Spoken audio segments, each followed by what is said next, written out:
Hello again, it is Michelle here from Body Mind Soul Clinic, and I hope you're having a fantastic day today.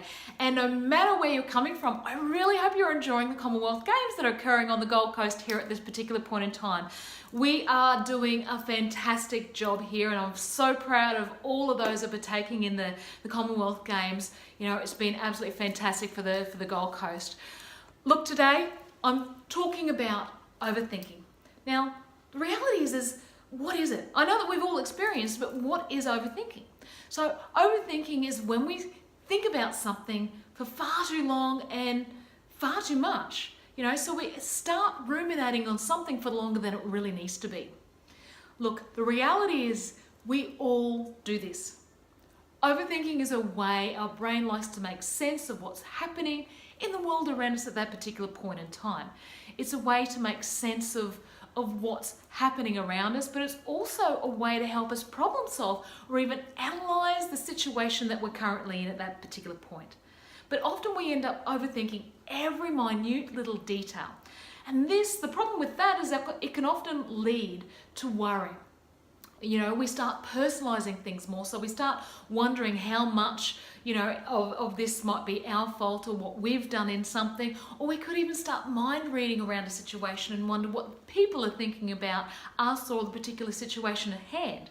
So our mind will consistently go and run around these places when we're in that overthinking state. But look, is overthinking a good thing? Look, the reality is if we're ruminating on something to help us grow, help us become, stronger or a better person, or we're just problem solving, then overthinking probably isn't a bad thing. Overthinking when we're spending long periods of time being preoccupied with our thoughts, usually that's not so good. Usually these thoughts are very negative and they're certainly not very helpful at all. So the more that we ruminate, the more it can actually have negative impacts on our own mental health. Let's look at it this way. Great little saying I come across many years ago. Neurons that fire together, wire together. So the more that we think about something, the more that we feel something, the more that we do something, the more that our brain wires up, and that becomes the pathway of least resistance. So the more that we're doing that in a negative sense, the more we're creating stronger negative connections in the brain. So it becomes easier to ruminate on things over time because those connections are much stronger. So what we need to do is start rewiring that and start creating more positive connections so we can start reversing that to some degree. But the reality is how do we stop overthinking? Look, it truly is a great question, and sometimes it is easier said than done. But we can rewire our brain. We have the capacity to do that, so the more that we rewire that brain, we can, it's a great way to help create those stronger, more positive pathways. But the first step in all of this is just to be aware. I think with anything, no matter what we're doing, we have to be aware of what's going on. If we don't know what's going on, then we've got no place to start. So we have to be aware of the thoughts that are coming up. What is it particularly that we're ruminating on, and start taking notice.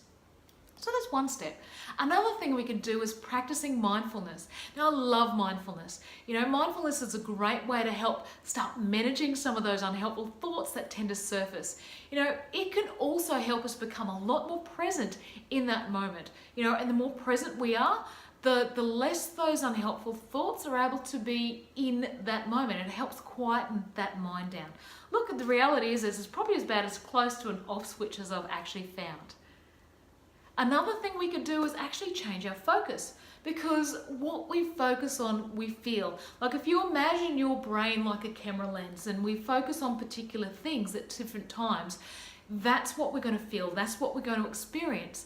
So often we're telling ourselves we don't want to be experiencing or even thinking these thoughts, but the challenge is our brain actually doesn't do negatives very well. So the more that we say we don't want to think these thoughts, more often our mind actually goes there and we focus on them. It's like saying don't think of a pink elephant. So did you think of a pink elephant? So a great way of changing that focus is doing more positive activities. Some great positive activities to distract ourselves could be a dot colouring in, doing mindfulness, exercising, getting a friend on the phone. So any of those are going to help shift our focus. So another thing we could do is start changing our thoughts. Many of our thoughts are just assumptions. So basically a thought with very little evidence. So it's really important to challenge what it is that we're thinking. Challenge the truth of what we're thinking and learn to replace our thoughts with more positive or even more helpful thoughts. Look, overthinking happens to all of us. It's going to happen no matter who we are. Tony Robbins does it. I'm sure Richard Branson does it. I know I've done that as well. I know there's a lot of people out there that do that. None of us are immune to it. It's really what makes us human, though it is something that we can learn to manage over time. With practice, we can help it work for us and not against us. So if you've liked what we said today, press the like button and let us know what topics you'd love us to talk about. Other than that, visit us on our website or give us a call if you need to make an appointment on 55193338. Other than that, guys, I hope you have a fantastic day. Talk to you next time. Bye.